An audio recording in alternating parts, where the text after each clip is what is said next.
I think everybody's aware of it. They just don't speak on it. And I've been one of those who've been reluctant to not sometimes because I worry about, the whole basketball, where I'm trying to go with basketball, who I'm trying to help. But then at the same time, it's like, well, you're hurting the situation because people want to hear from you. And then I always question, well, do I know enough? Well, you've got experiences. I've experienced it in a small town. I experienced it here in St. Louis, in U City.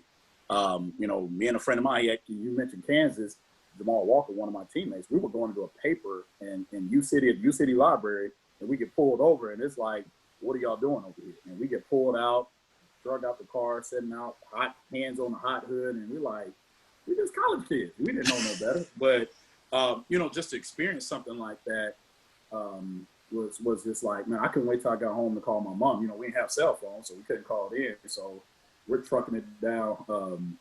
Delmar trying to get back to campus. We called Sponar right away. It was like, look, this just happened in the city. And they took care of it, but you still, every time I go down the street in U City now, it's like going down the loop. I'm like, you know what?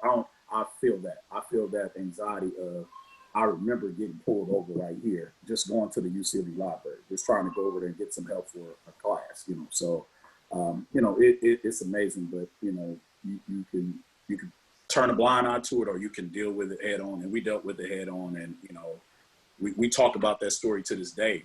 But it's our kids. I fear for our kids. I really do, because I don't think they know the seriousness of it. Because kids act differently, they might react to it versus thinking and really taking a step back. It's like, you know what, let me comply. But then you worry about complying because this may happen. So there's so many things that you can only tell them about and hope and pray that things go the right way.